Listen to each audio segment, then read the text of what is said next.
All right. I guess we're on. StreamYard is doing StreamYard things. All right. Welcome to another Believe in Wizards. The Wizards just lost to the Portland Trailblazers in Summer League. It wasn't great, but what can you do? Guys, I don't know. Before we get too far into it, just kind of initial reactions to the game. Kevin, why don't we start with you?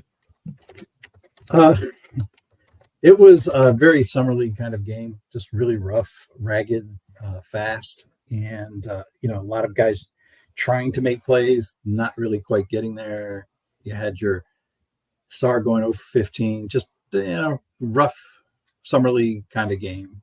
That is exactly the reason why I think you try not to take too much out of Summer League, good or bad. Sure. How about you? Yeah, kind of the same thing. It's gotten almost it's weird. Like Friday there was the anticipation for the first game, then there was another game on Sunday. Now it's kind of like now players that we saw early. I'm kind of like, why are we seeing them? Like a Champagne. Kaishan to me has looked pretty good. It's like, why did he only play 24 minutes tonight? So initial takeaways are like Kevin said, it's a typical Summer League game. People are going to have their hot takes after it because that's what we do. I mean, there's got to be a reaction to everything. So there is going to be a reaction. 0 for 15 is definitely going to generate a reaction. But typical Summer League overall, some good, some bad, interesting finish, almost pushed it to overtime somehow. Yeah, that was fun, that last play. But I've got to say, so real quick, I'm just crunching a few numbers as we speak. The Wizards' effective field goal percentage tonight was 42.3%. And Portland's was only 45.3%. So it's not like, that's why it was still close in the end. Yeah. You can see the more you watch Summer League, I think even Doris Burke yesterday, I was watching, I can't remember who was playing. You could just see or hear her frustration. She was like, guys just aren't, like, players aren't making the easy read. They're not making the pass. They're trying to do everything themselves. And you could tell at a certain point, she was just getting frustrated even watching. And I think that's what happens every year with Summer League. Guys think they have to do too much in their audition. And it just makes the quality of the play just get worse and worse as it goes on. Yep, agreed.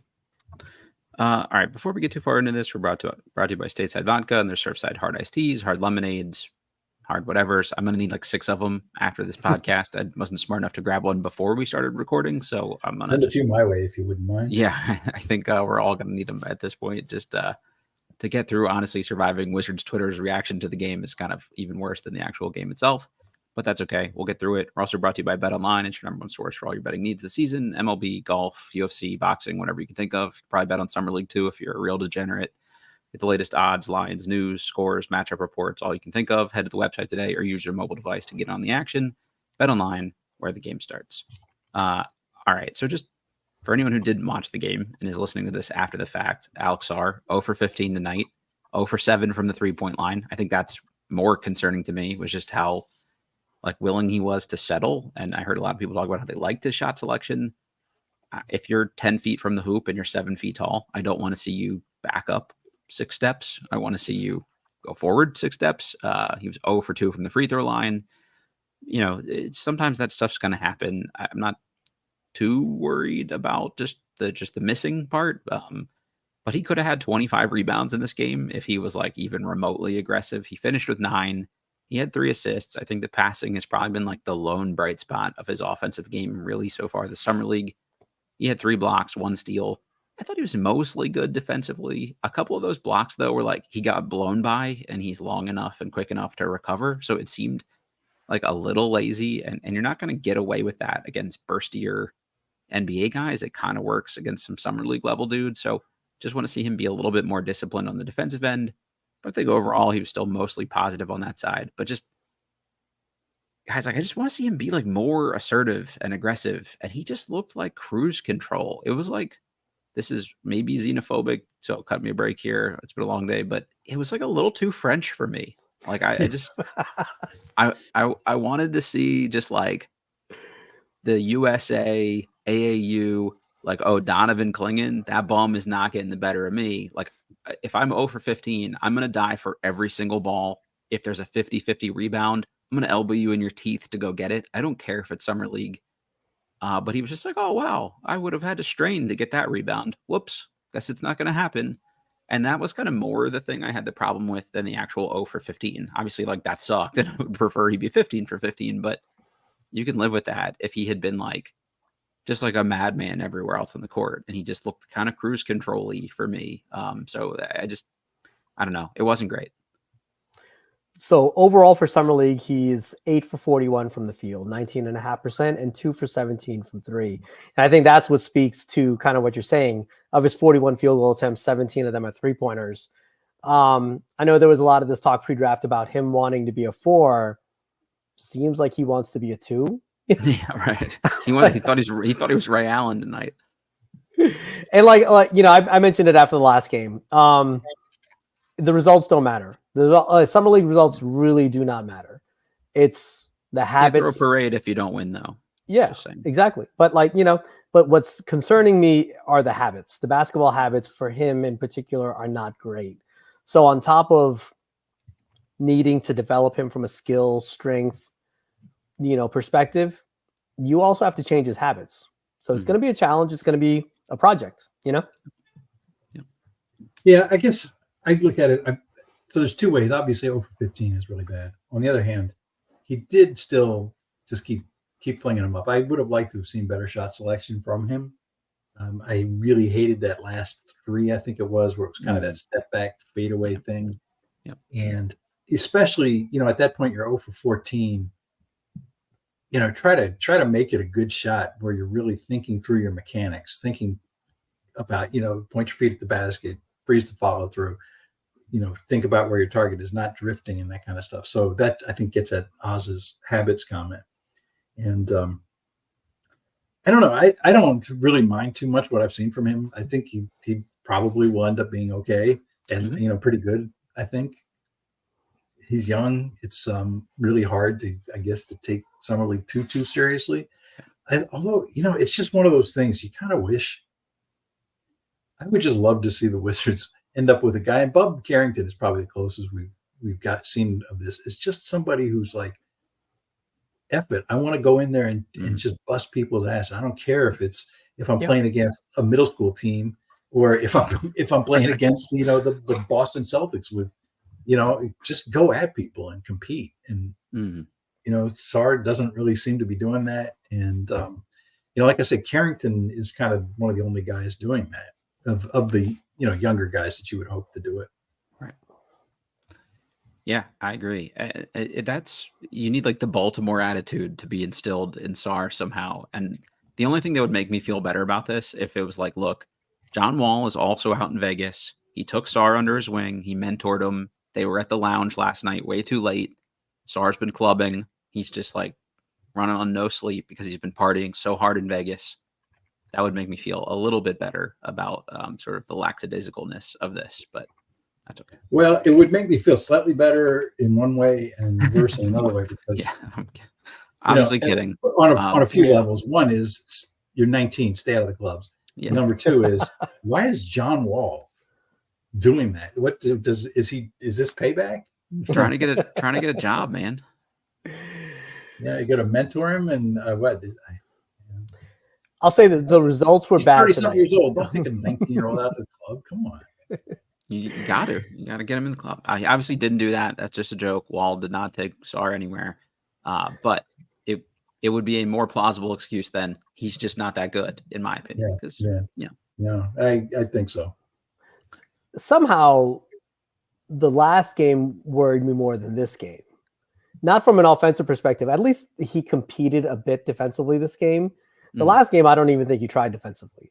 He was a spectator. He was watching as they were getting, as Houston was dominating them in the paint. He had no interest in banging for rebounds. He had no interest in challenging shots. He had no interest in any physicality. So those are the habits that I'm talking about. Like those are the things that are concerning. Now, he did have a little bit more impact defensively today, Sarr did, or at least he showed more interest in competing.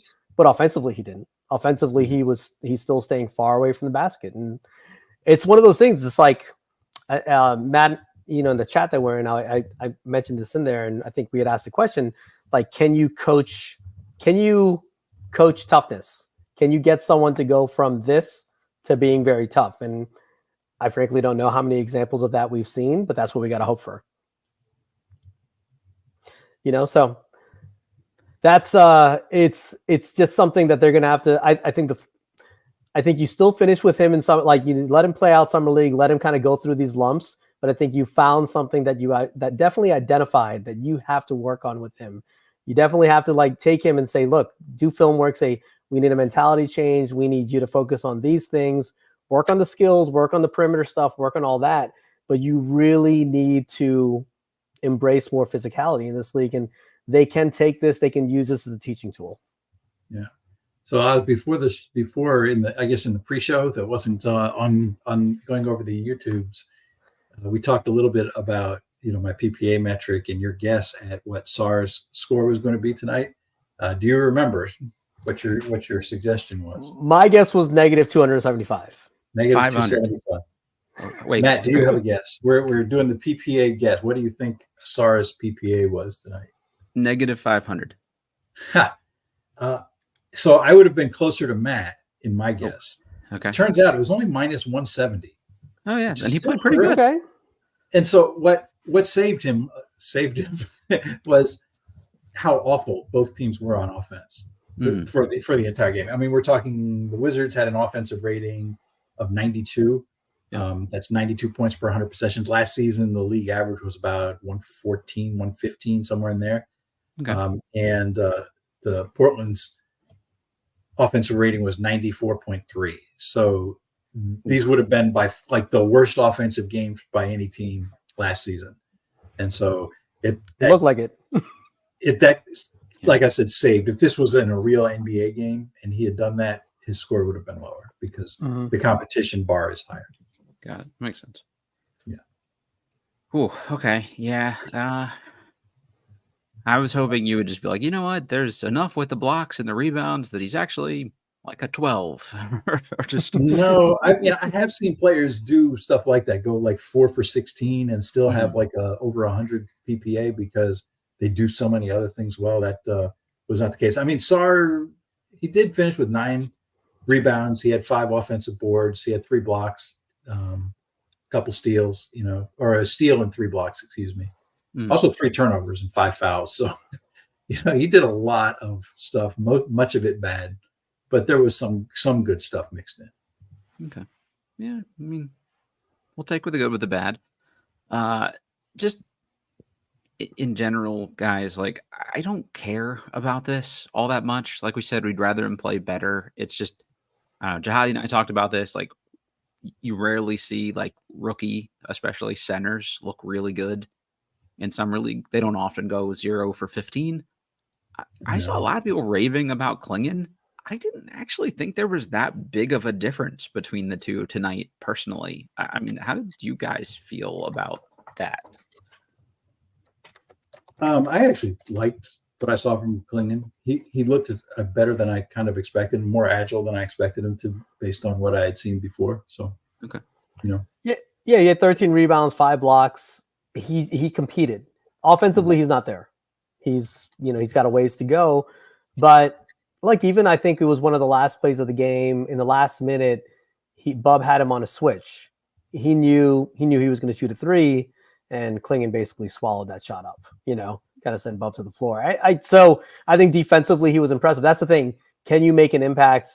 I think this is just something that Kevin's just instilled in me since I've met Kevin, like on various, like, whenever I met him. But like, what impact do you have when you're not scoring? Sarr did some things, but I never felt an impact. Clingan, I thought, still had an impact, even though the offense is still rough. That's fair. Yeah. I think that's fair. Yeah. I see a comment from Merle about, Sarr being soft and have to show him how to be physical. And, the NBA will do that. Especially, I mean, you got to keep in mind, he's 19, he's really slim. He's got a lot of physical development to do. The thing is, for guys who are, a little on the soft side of things, the shy away from the physical contact, the NBA can push you in 2 directions. And one of them is you get tougher, you figure out how to compete. You have to be competitive to do that. You have to be willing to work and to take the bumps and bruises and stuff, because especially if the league figures out they can shove you around early, they'll keep doing it until you demonstrate that that you're not going to get pushed around anymore. And the other thing that'll happen though, and it happens relatively frequently. Just continue without me, guys. I'll explain why I'm being weird in a second. Okay. Keep me going. The other way they can push I'm going to interrupt you real quick because that was too weird not to explain. Yeah. Now to stream on Twitter, on Elon Musk's Twitter, you have to pay for premium to be able to put your episodes on there. So I'm trying to activate my Twitter premium account in real time here, and they want me to scan my driver's license. So now the whole world has a ability to scan my driver's license if they want. I thought maybe someone was doubting where you're from. Yeah. Yeah. I'm from Maryland, bitches. Let's go. That's everything. I'm losing so much money hosting this podcast is really what this comes down to. So I got to pay now fucking $11 a month to Elon just to put this podcast out. So you're all welcome. Is it up to 11? So you're going to be checkmark now. Checkmark Matt. Going to be checkmark Matt, not by like choice. Definitely not by choice. Well, Musk needs your money. So. Yeah, he's hurting. Yeah, I mean they're only going to pay him $50 billion. Yeah, that's all. All right, let's talk about something. Let's try to shift it to something a little more positive. Yeah. Okay, Kev, what do you got? Is there anything good that Bub Carrington, relative positive? He doesn't do I don't love everything that he does. When he shoots threes, like that leg kind of knee going out to the side is a little weird, but it goes in at a reasonable rate. The shot up top looks pretty good. And I like his competitiveness and his, the feel for the game. Him in the replay, you could see him setting up that steal for, a solid 4 seconds ahead of when the pass was made. He knew where that pass was going to go, and he baited the guy into throwing it there. So that he could get the steal, and he got the shot up he missed, but it was still, petty, smart play. I think that's pretty encouraging for an 18-year-old. And I was not a big fan of that pick, as people who listen to the draft show probably remember, but I think I have higher hopes for him having seen him in Summer League than I did pre-draft. Yeah. I think he's a hooper. He gives, and I said this after the first game, he's not Gil the player, but remember Gil when he first got here was just someone who was just a gym rat, just always working, always he'd be at, what was it back then? MCI Center, whatever it was called back then. He would have keys and he'd be working out there at 2 a.m. I get those same vibes from Bub, that he's just someone who just plays ball. He's a hooper. He just knows what he's doing. So there's a high floor there. There's a player who's going to be able to play. He's going to have an impact on the games. When his shot's on, he's going to have a big impact on games. I was talking to Matt about this on the pre-show, where I see him right now, and it's not a bad thing. I see his floor as a CJ McCollum type, and I know that was one of the pre-draft comps for him. Why I'm there, and I'm not the thing is I don't know where it's if he's there, it's because he's very jump shot heavy. If he could get more strength, if he could continue to just work on explosion, strength, what have you, get into the basket, then the ceiling could be higher, I think. And so I think if you get kind of a worst case CJ McCollum, that's still a good pick, especially at 14 in the draft.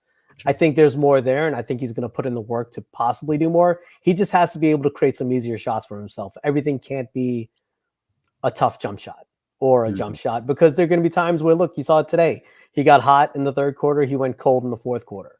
It's going to be streaky. You're going to have if you get hot, there's going to be, you're going to regress to the mean. It's just how it is if you're going to be jump shot heavy.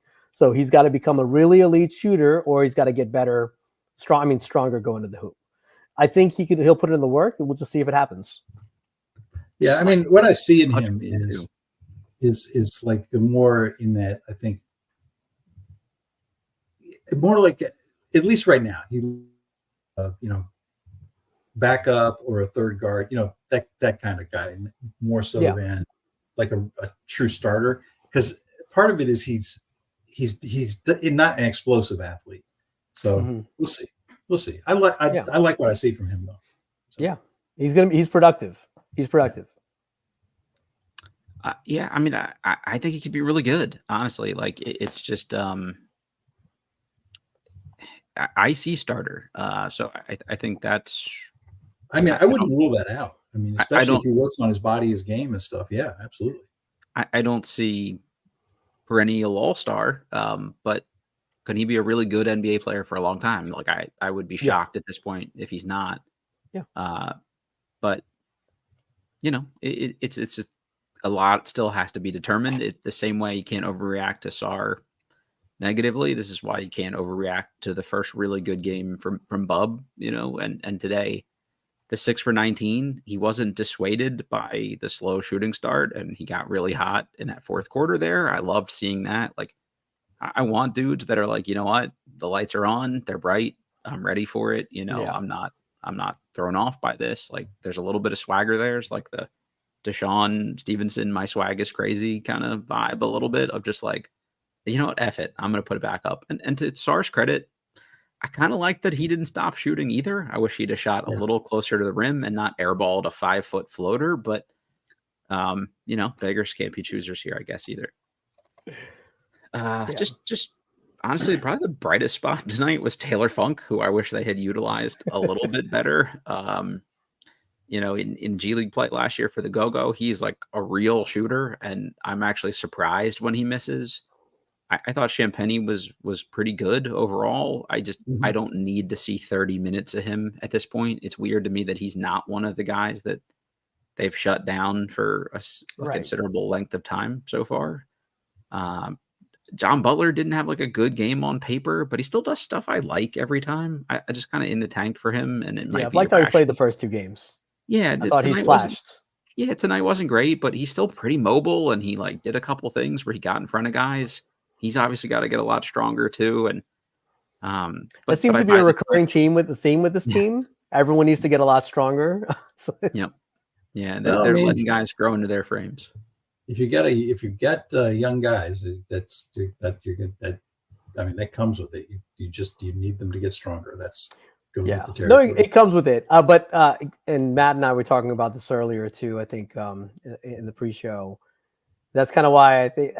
I mentioned to Cam Whitmore. I've always been a fan of it. I've been a fan of his the last, since pre-draft last year. And he's just one of those guys. He was the youngest player in last year's draft. I think he just turned 20. Mm-hmm. Yes, young guys need to work out. Cam Whitmore already looks like a grown man on the court. It would be nice just for once to have one guy who's already like, oh wow, that's just a grown man playing basketball who's going to put someone through the rim. Yeah, wouldn't it be? Yeah, I can't even imagine what that feels like. A couple other mini-ish bright spots tonight. I thought, there were a couple moments from Keyshawn George that were pretty good. Like he showed a little bit of wiggle. He went 2 for 4 from 3 and banked one of them in. So realistically, that's 1 for 4. But the ones that were misses were like, they weren't like total bricks or anything like that. The 7 rebounds was nice. He only had 1 assist, but there were literal 2 spoon feeds he had to other guys that just got boggled. So that wasn't great. The 5 fouls weren't great. The lack of strength showed up there as well. But he's just a little bit more ready to do stuff than I kind of expected he would be this year. Like you could see him getting a few minutes this year and not being like a total dumpster fire. I don't think. I thought he would be like exclusively a G League player this year. So the fact that he's got enough there that maybe just with the shooting and decent size he can get on the floor is to their benefit overall, I think. Yeah, they're kind of throwing a lot at him with the ball handling. He is not ready to dribble through traffic. No, I don't know if he ever will be, but I think it's good experience for him. He could figure out what works, what does not work. As a secondary playmaker, shooter, defender with size, he makes sense. He's looked better than I expected, so pleasantly surprised that he looks decent. I just don't want to see him try to dribble between 2 to 3 players anymore. But again, another player where why did he play only 24 minutes tonight? You're not going to foul out, unless you get 10 fouls. So again, I don't need to see Justin Champagne. I don't need to see Jules Bernard anymore. Let Keyshawn play more. Yeah, that's the thing. I guess I'm there in a lot of ways as well in terms of what they're choosing to do with the lineups, who they're choosing to play. Like Champagne, I see no reason for him to play at all. Really, I'm not quite sure why they brought him to Summer League. Mm-hmm. Other than just to have a veteran there, in which case I still don't think I would have had him play actual games. Same thing with Amarui. I mean, he's maybe 20, like the first 27 game years or old. something, for Champagny, just to maybe the other guys will look more solid with somebody take a little pressure off of him and ease him in. Like I get it, but by game 3, him getting 30 minutes is sort of inexplicable. And I'm very confused by the Tristan Vukovic situation. He must just not be ready physically. He looked bad in the last game and slow and sort of out of it. And that the fact that they immediately shut him back down, I'm wondering if like he just wasn't back in game shape, or there's a little minor injury. There's something odd about the whole situation. Yeah. He looked pretty good last year. For him to look the way he did that game and then only play 1 out of 3 games, there's something more that probably we're just not aware of. Yeah, I agree that the whole situation from last year, the contract situation, was strange. I mean, they signed him the way that they brought him over last season before the end of the year, with whatever it was, 10, 12 games left.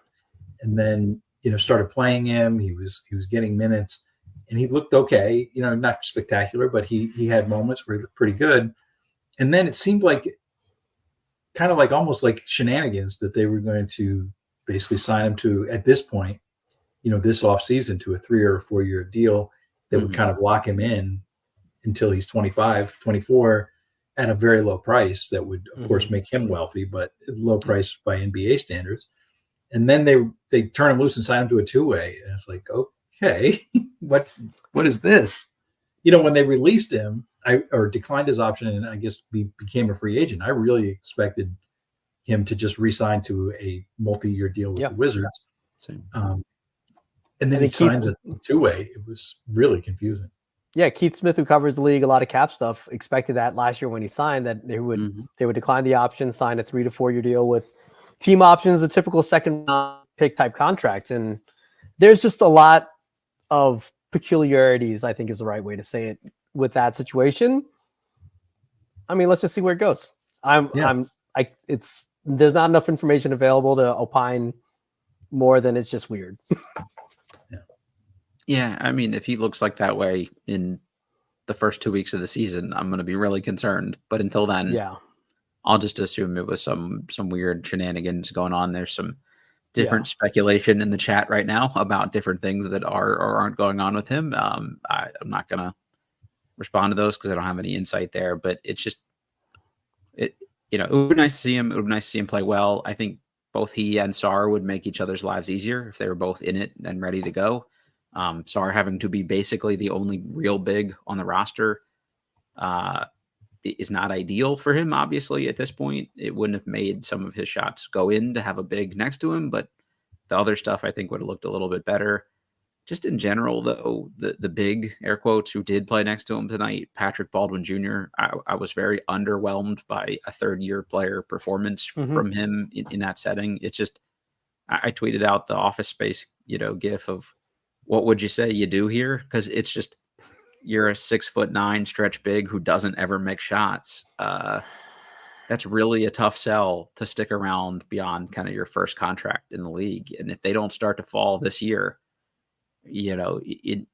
enjoy playing in the Dominican Republic next year or something terrible. I mean, just, not that playing in the Dominican Republic is terrible, but it's a terrible outcome for a guy like that thought, I was a top 5 player in my high school class. And it's just, at some point the reputation has to be matched with actual on-court production results. And do you ever remember thinking like, wow, this is a signature Patrick Baldwin Jr. game at any point in the time he's been with the Wizards? I haven't seen one game where I was like, yes, he went 4 for 4 from 3. At least I don't remember it. So not great. No, it's more just waiting for him to eventually not be a Wizard anymore. You see, it's just going that way. Yeah, I would very much concur with that. I was not enamored with Baldwin. I thought he was a pretty bad pick. I was shocked when he went first round. I had him with an absolute don't draft grade. And I heard all this stuff about him being injured, et cetera. And, then he was bad in Golden State and with the G League team. I forget what their G League team is, but he was bad there too. Santa Cruz Warriors. Yeah, that's it. And then he came to the Wizards, and it's like, well, he's 2 years now from the ankle sprain that was really bad. That kept him out of his senior year in high school. And Then he played badly at Milwaukee, played badly as a rookie, came over to Washington. He wasn't any good last year, and now it can't still be that sprained ankle from high school unless it's the most severe sprained ankle in the history of ankles, in which case, kudos to him for getting a few $1 million with an ankle that apparently should be amputated. Got caught in a bear trap or something, maybe. Yeah. Just speaking of someone that Wizards fans, I think, are ready to see the Wizards move on from. It's most people are kind of over the Johnny Davis experiment. I thought he did some decent stuff last game. I at least saw a few things that were like, okay, this is maybe what they wanted out of him. The shot is still ugly. It still looks different to me every time he plays, which is equally problematic. But there were it was a better game on the Johnny Davis spectrum of game performances. And so I would have liked to see a little momentum carry forward. Tonight I thought would have been the night to play him. I wouldn't have said wow, you were so good, Johnny, you don't have to play tonight, or hey, let's go out on a high note here for summer league. I would have been bro, keep it rolling. I want to see that plus 10% more tonight and keep building on it. Yeah, I really would love to go back or have an era where it's basically guys play as much as they can, especially in a place like summer league where they have months to rest and prepare for the season. I mean, rest is important, but repetitions are also important. It's not AAU. He's not playing six games in a day. He's playing every other day. Yeah, I just don't get the plan. I don't get what they're. He looked okay. He had that one really bad shot in the first game where he had Sarr down low. He took a 3 late in the last minute. Otherwise, was 5 for 11. I thought against Houston, if there's a Johnny Davis role, he played it to a T against Houston. He was the only defender who was getting physical with Reed Sheppard, who disrupted Reed Sheppard at all. Otherwise, Houston got whatever they wanted. Yeah, he did get punked. That's a win. Yeah, he didn't get punked. You could tell he's put time into the weight room, and he's at a different point where he's not going to get punked defensively, and he attacked the basket on offense, and he made a 3. Yeah. So again, why not play him? I mean, he after a game like that, I don't really understand. And yes, he's look, he's a popular punching bag because he clearly is never going to live up to the draft billing. Yeah. That said, I was when everyone says, "Oh, just cut him. Who cares? Cut him." Yes, he's not you don't think of him in the context of the future of this organization anymore, right? But he competed defensively. He's definitely more physical now. I'm not in a rush to cut him, but keep Amarui or Patrick Baldwin. I would rather keep Johnny Davis than those two guys. So when everyone's "Oh, cut him, who cares? Cut him, who cares?" Okay, why? So we could keep Payne, Jules Bernard, Amarui, Patrick Baldwin Jr. So we're going to be the all soft team. I was at least he shows that he has a desire to play defense. Yeah, I mean, I'm very ambivalent on Davis. I mean, cut him if he's not going to be here in long term. But right. I mean, cut him, trade him, whatever. I don't think it makes much difference. That said, I do agree with a point that you made, Matt. He offensively he's the self check. I mean, he can't shoot. He has trouble finishing in traffic. He's not a great playmaker. He's okay in the right stuff, but defensively he does compete. He's got a big body. He's he has some agility, and he is competitive on that, and he goes after rebounds. I mean, is that worth something in the NBA? You have to have something that you can do on offense, I think. Right. Yeah. And I'm not saying that's a reason the Wizards should keep him around. I don't think that, but I do think that there's a chance that he could end up, being a good player for somebody overseas. I just don't think he's, unless he can figure out how to shoot, unless he can do something, with his to generate offense. I don't think that, or just to not be a complete liability on offense. I don't think he has a place in the NBA. Yeah, no, I agree. I don't think of him as being. They're not going to pick up the 4th year option unless something crazy happens. And I don't view him as being part of this team past this upcoming season, probably. But again, if he's going to compete defensively, let him. I mean, look, the guy who drafted him is no longer here. What's done is done. It's over. if somebody's got to go between a 27-year-old who just shoots it every time he touches it and doesn't really guard anybody, or a 6'9" guy who shoots it every time he touches it and definitely doesn't guard anybody and also doesn't make anything, I'd still rather take the guy that at least is going to like pick you up 94 feet. And yeah. Now wait a minute. I'm told that shot creation is like the most valuable thing in the That's game. right. Does he have a bag is the only thing that matters in the NBA right now too. And The Wizards specialize in just collecting players who think degree of difficulty is worth extra points. yeah, honestly, yeah. I get a 1.1, multiplier bonus if I make this particular shot instead of the open layup. It's just like an anti-Morey ball. But the one guy, speaking of people who actually made shots tonight, is Eric Stevenson. I got more "who is the white guy" texts than I think I've ever gotten in my entire life when he made that third shot in a row. He was a bucket getter for West Virginia, kind of a microwave scorer. I would love for him to be on the go-go this year. I think that would be great. Put him and Funk out there and just surround these other guys with shooting, and that would be cool to see.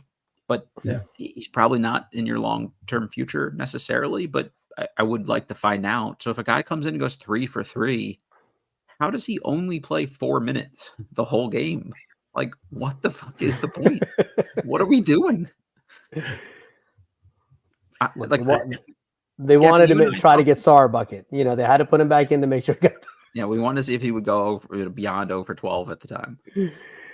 Kevin, you and I had we did like maybe half a podcast on Pat Spencer a couple years ago of a guy that everybody wrote off as not an NBA player. And it's like the minute the Wizards organization like sends him out the door, Golden State's like, yes, please. I will take that. I'm not saying Eric Stevenson is that, but like, just find out. There's literally no harm in letting a guy on a heater continue on the heater. Yeah. Especially in a situation like this where it's summer league, there's no stakes. Yeah. Here's the thing: just leave them out there just for the fun of it. You know, it's okay to just have fun and say, okay, kid, you're going to stay in until you miss. Don't miss. Right. Yeah, I mean, like Marquise Noel played 18 minutes tonight. I mean, I can tell you what Marquise Noel is. I hate putting ceilings on guys, but when you're 5'7", no matter how bouncy an athlete you are sort of capped at a certain ceiling, I think. Stevenson is probably capped for other reasons, but that 18 minutes for the one guy, 4 minutes for the other guy when one of them is like going supernova to come out of the gates, it's just a little bit of a weird split to me personally. But I don't know. I talked about this on another pod too. I talked to a friend of mine that's in coaching, and he was like, look, man, Cody Toppert, he's going to draw like some creative shit up, and these guys are going to be cooking.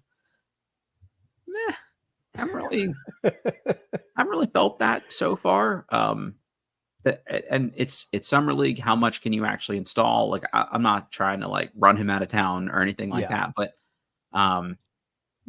I just like to see the ball in different people's hands, and that may be scripted for him from the front office of who they want to play certain minutes in which games. They're clearly dictating who does or doesn't play. So this could be beyond him, but again, as a coach, you got to have a certain amount of feel for these things. And I didn't think he did a particularly good job of that with the Go-Go last year. Like John Butler Jr. would hit 2 threes in a row and have like a block shot and then catch a lob and then not play again for 2 quarters. And we're already kind of seeing a little bit of that stuff in summer league. So it's just, I would love to know behind the scenes, like what they're actually directing him to do versus what are his sort of like, remember when Scott Brooks always did the like I'm coaching from feel thing, which was the polar opposite from Wes with the cue cards. Like I don't know. It seems like Topper doesn't have feel yet for that kind of stuff necessarily. Or they're telling him definitively like this guy will play 5 minutes tonight and no more, and you'll pull him regardless. Otherwise, I don't know why a coach would not just like let a guy keep going. I think it's probably a combination. You have that, him trying to get the feel. And then you have guys who are just auditioning for every team in the league, not just the Washington Wizards. So how much do you actually care what you're directed to do? If you're Jules Bernard and you have the ball and you think this is your chance to go ISO and show people what you got, Yeah. Yeah, I don't know this for sure. I could talk to some of my friends who have done this kind of stuff before, specifically coaching. But my guess is that summer league coaches have very little wiggle room in what they run and in playing time decisions too. My guess is that that's pretty much prescribed by the front office, or at least, they have the meeting, and the meeting is actually run by Will Dawkins, and they say, hey, this is what the rotation is going to be.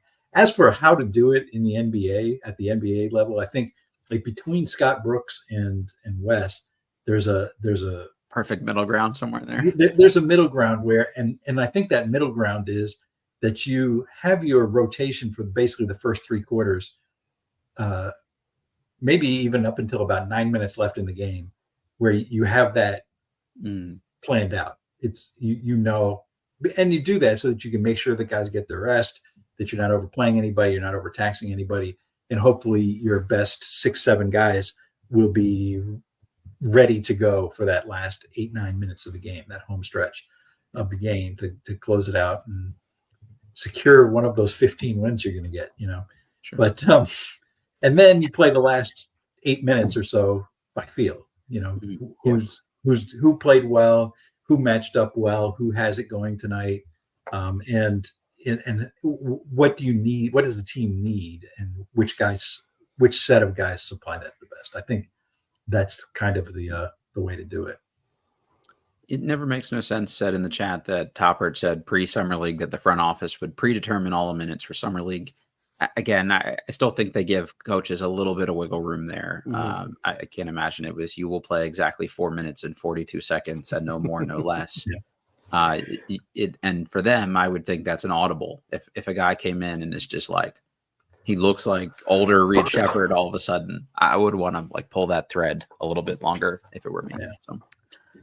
So all right, guys, we can start to wrap this up. Any parting thoughts? Go ahead, Osman. Well, actually, I wanted to circle back to Sarr. Okay. I wanted to kind of ask Kevin this, kind of his. I know you haven't dove into the statistical comps yet. Have you seen? I think going into this draft, what everyone acknowledged was it was not a star-powered draft. It was like good role player draft.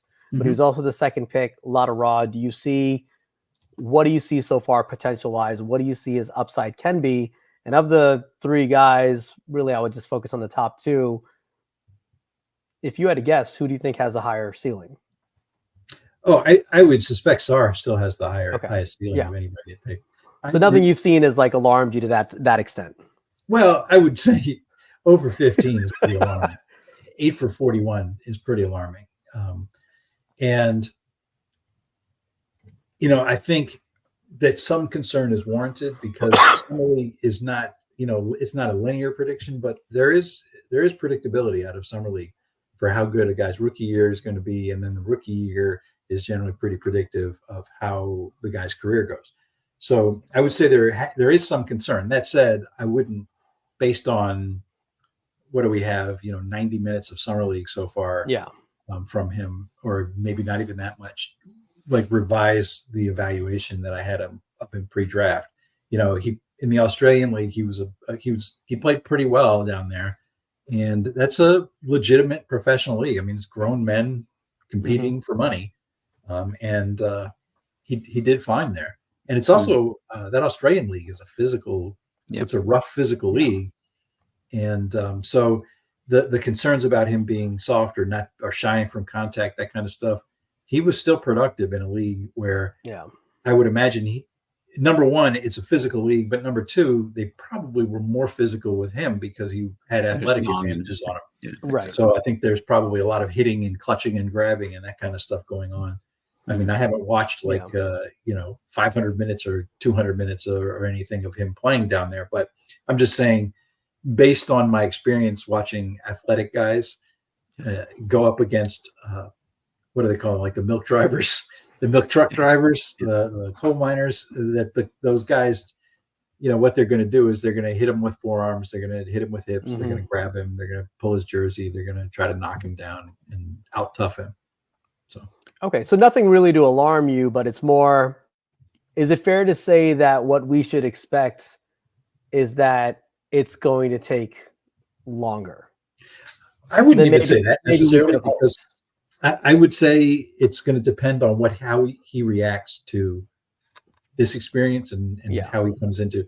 Because if he goes away, right now there's still 2 months before training camp, and if he Mhm. goes and he does the Kobe Bryant 666 workout where he, I can't do 662, where he's 6 hours a day and he's working on his body, working on his game, and he's watching film, and he's fixing his diet, and he works his ass off, and then he comes into training camp and is coachable and tries hard and all that kind of stuff. I mean, I think he could make gains very quickly. He's 19, but if he comes in with I'm pretty happy to be here. I've got a nice big contract, and hey, I've got millions, and there are clubs and ladies to go to and see, and then maybe he never gets there.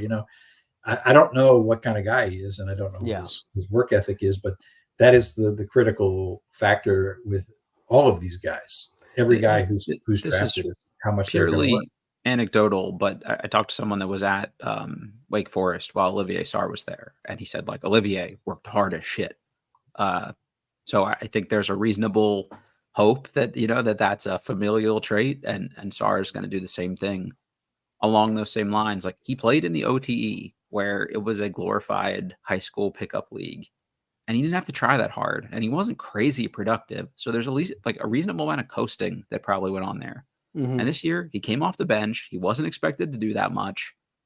And it was probably pretty heavily scripted what he was and wasn't allowed to do. Like, they're not handing you the keys and saying, hey, Alex, go out and cook in the NBL. And now in Summer League, it's a little more free flowing. There's less structure.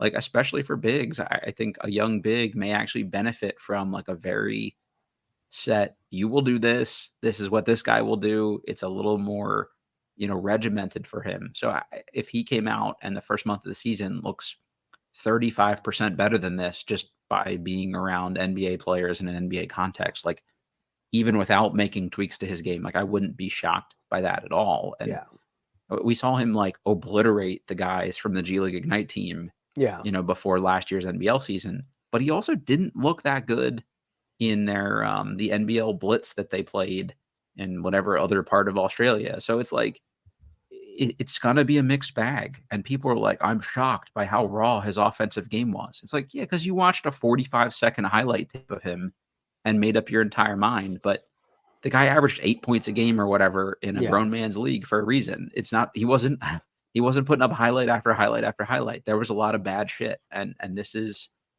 largely a reflection of what he was. And I said that on Twitter, and someone was like, oh, yeah, well, he shot 50% from the field. It's I realize, jackass, he's not going to go 0 for 15 this year every game. But this is similar themes, right? Weak with the ball, soft around, not going up strong, fading away from a lot of guys, going up for floaters when he should be trying to dunk a guy and getting a foul. It's all stuff he can work on. Strength would help. I'd like to see him play with a little more pride and integrity in his effort. But again, it's Summer League. They may just be like, dude, just go out, get cardio, and we'll get you ready for the the season. I don't know. I think it would be good, like you said, if his brother has that type of work ethic. No, go ahead, Kevin. I was just saying, I think there's something to, what you talked about, just not the coasting, but just some of what he's doing. It looks like he is trying stuff.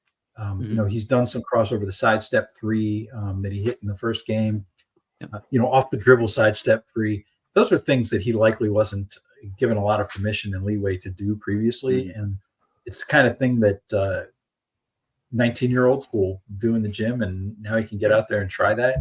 And if he's still doing some of the stuff that he's doing, throwing up 5-foot floaters when he should be, trying to power through guys or jump over guys, then maybe you start to have a problem and be concerned. But I can't get too worked up over Summer League, even bad Summer League. Yeah. I think what I would, one question, has he, and I'm sure I've missed one, how many dunks has he had so far in Summer League? Yeah, one or two. One or two.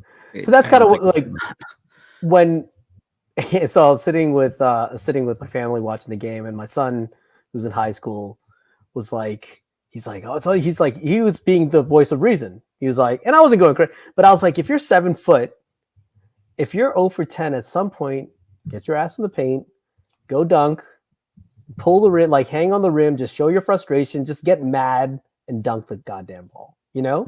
Just do it, you know? Yeah. I would like to see, that's kind of what I'm missing. Oh, like what is like I don't like, again, the 0 for 15 doesn't bother me. Like if he was 0 for 10 and if he got into the paint and just showed some frustration, pushed someone out of the way, dunked the ball, hung on the rim, got a technical, I would not mind at all. But just I need to see some of that mentality. We can't chalk everything up to project. Yes, he is a project, but the mentality is what's concerning me a little bit. Like you said, Matt, hopefully some structure helps that. Let's just thank God he's not Risache, because if Risache went 0 for 15, Wizards Twitter would already have him in Johnny Davis category. So let's just be glad that we did not draft him. And like you said, I don't think that many. I think some people do obviously do their diligence. I don't think a ton of people knew much about Sarr, except for the fact that he was always projected to go number 1, and all of a sudden he was angling to go number 2. So a name that's come up a decent amount is like I tweeted out, like, who are the summer league bigs who have had like really big summer leagues, right? And it's like, well, Khalil Ware is having a big one right now. Okay, well, Khalil Ware is exactly 1 year older than Sarr, like almost to the day. And if you rewound the clock on where Ware was a year ago, it'd be a very different conversation. So 1 year of development can be a very big deal for these guys, and I think people seem to lose that of like, dudes get better. This is not, these 3 summer league games are not indicative of what he'll be for the rest of his adult life. And Ware was like, will he ever live up to the hype? I mean, in high school, he was being guarded by like guys 6 inches shorter than him and just like coasting and letting Nick Smith cook people on the perimeter and throwing in a few putback dunks. And he would do some of the same kind of like step back E3 type stuff. And it didn't work at Oregon. And then this year in Indiana, they're like, this is what you will do to be an NBA player. And going somewhere like Miami, where there is that structure in place and you can't do this goof off shit is probably great for someone like Ware. And Sarr may need similar structure and similar tough love. And, you know, if we're having the same conversation in next year's summer league, I will officially hit the panic button. Until then, I don't really care. Yeah.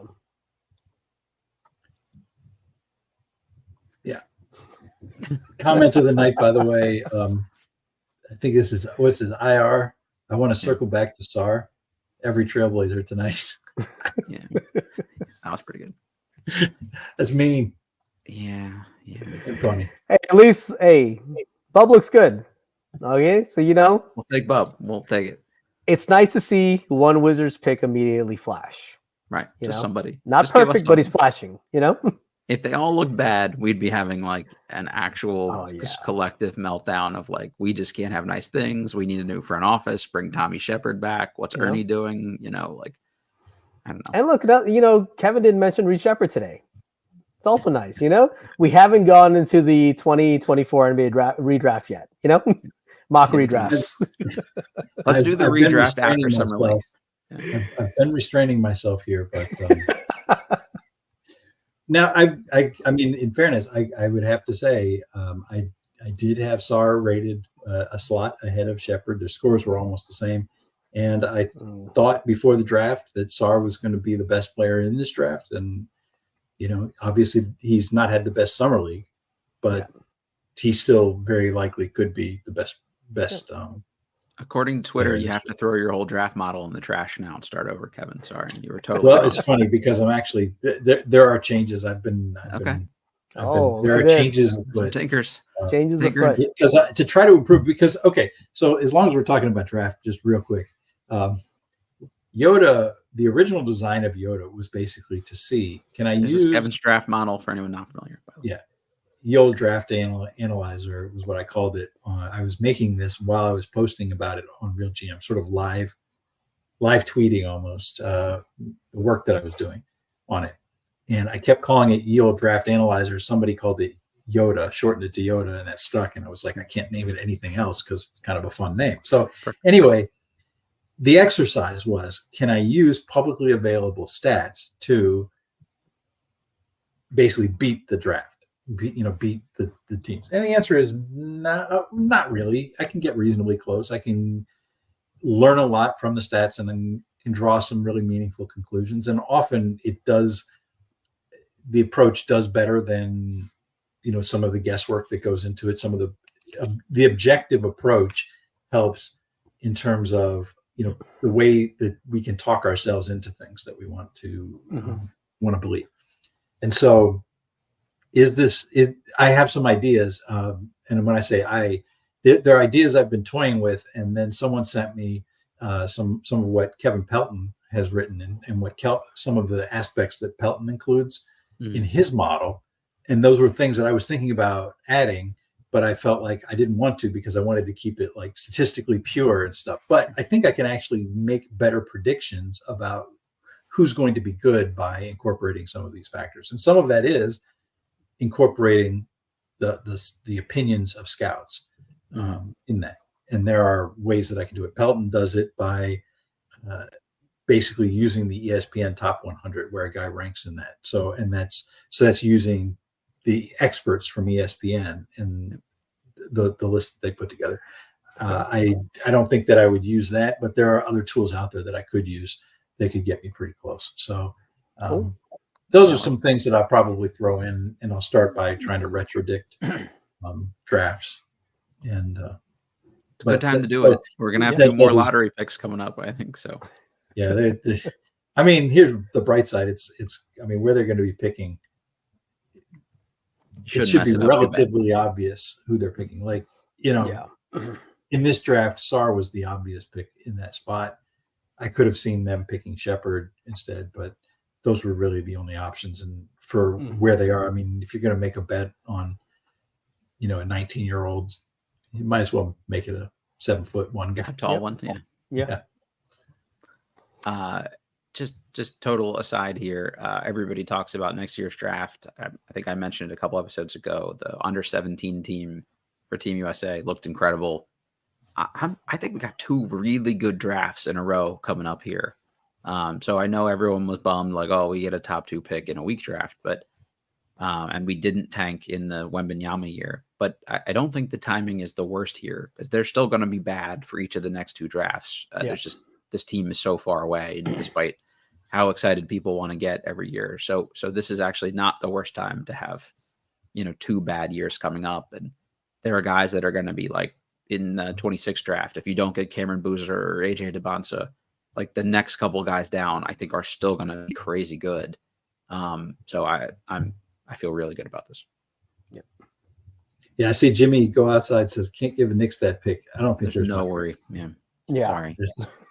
This team is going to be really bad this season. Yeah. I think they might actually be worse than last year. Yeah. They might. I could see them winning. They could win a few more games, but yeah. I think Brogdon might win them a couple games early in the season. Then you quickly shut down Brogdon.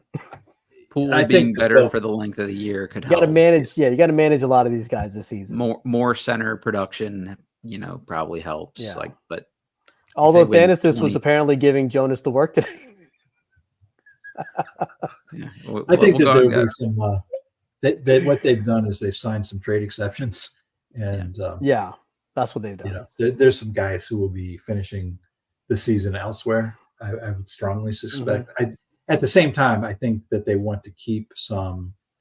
They do want some veterans in the locker room, some grown-ups in the locker room. Yeah. And if you look, they kind of have it structured so that there's a grown-up in each position grouping, that how the teams divide up. So, you've got Brogdon in there with the guards. You've got Valanciunas in with the bigs, and Kuzma would be the grown-up with the forwards. So, not that they're going to have to worry about it, but even if they did, this front office has clearly proven that they won't let that happen. They're not going to play their way out of, Cooper Flag or whoever the case may be. Right.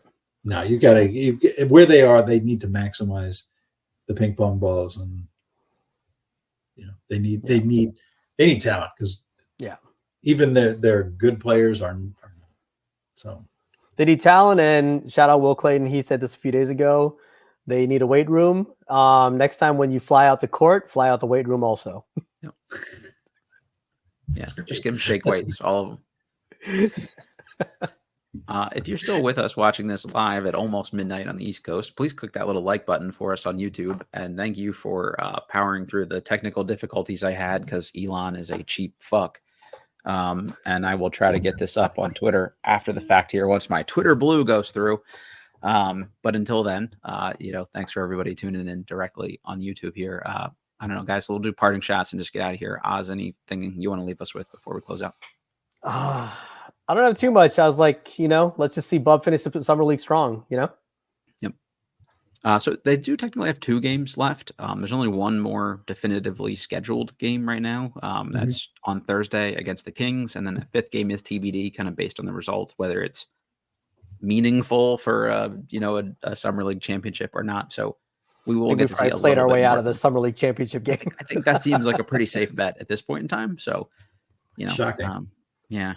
So Wizards once again. I feel a little less terrible about missing out on summer league. After game 1, I was kicking myself, but now it's like, I feel probably good about the decision. Kevin, anything you want to leave us with? So here's something that would be fun, considering the article that I wrote about the first game, and my brand as the resident summer league hater is I would actually give them more games in the summer league. I would love to see it go 10 games, and because for one thing, I want to see guys play more. I'd love to see a bigger sample size. I'd love to see, how Sarr bounces back from 8 for 41. Yeah. And with just 5 games left, I mean, he can come out and he'll say he is, 8 for 12 in the next game and 8 for 12 in the game after that. It's like, okay, well, that feels better. But I would love to see him extend that over another week of games, that kind of thing, or another week and a half of games. It's not like the league doesn't have enough money to do that kind of thing. And they're actually making money on summer league because it's really cheap to put on and it's become popular. Fans go. So, I mean, or even do what the other teams do. Do what Utah does. Do what Sacramento, bring Orlando back. Have an East Coast version and join it. That's some of those teams are going to get 8-9 games in. Here's the thing. It's like, have fun with this thing. Like you say, if you're going to do this, have the Orlando League, have the whatever. Utah, I think they've got one in Utah. Do one in Vegas. Do one in Hawaii. I don't care. Do one in Istanbul. Whatever. Play them seriously and break it up so that you've got, six leagues of 5 teams going on, right? And then you have a tournament at the end of it where the winner of each of those gets in, and then you bring in 2 wild cards, best scoring differential, best looking uniform. I don't care. But the point is then you have your single elimination tournament, or maybe it's just the best 2 out of 3. Just make it single elimination. I don't care.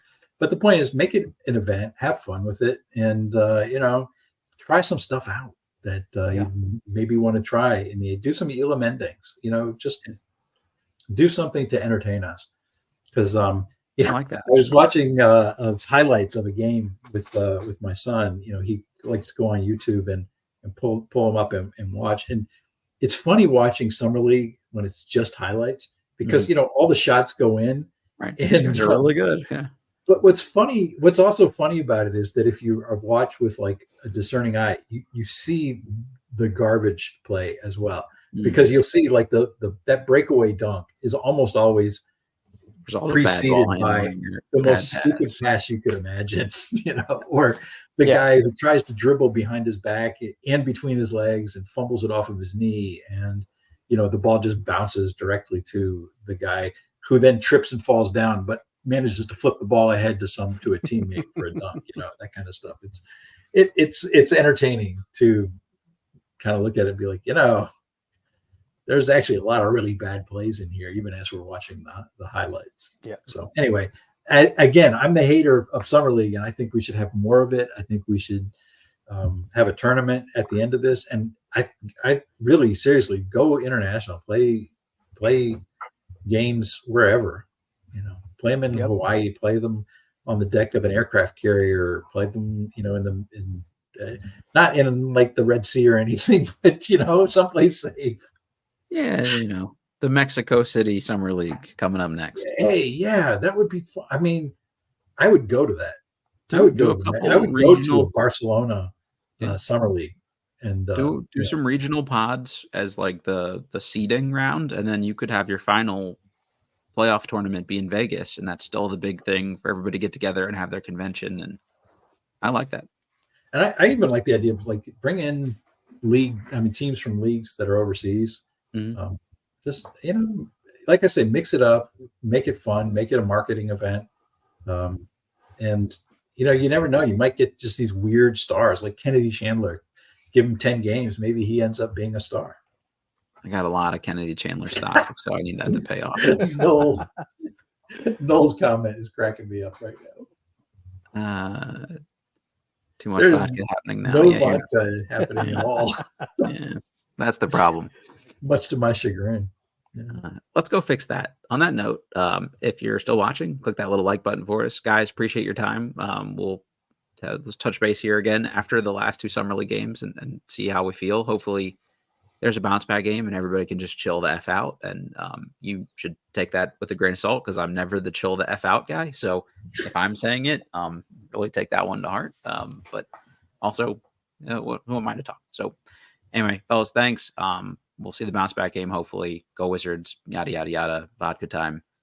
Believe in Wizards, presented by betonline.ag. All right. See you. Peace.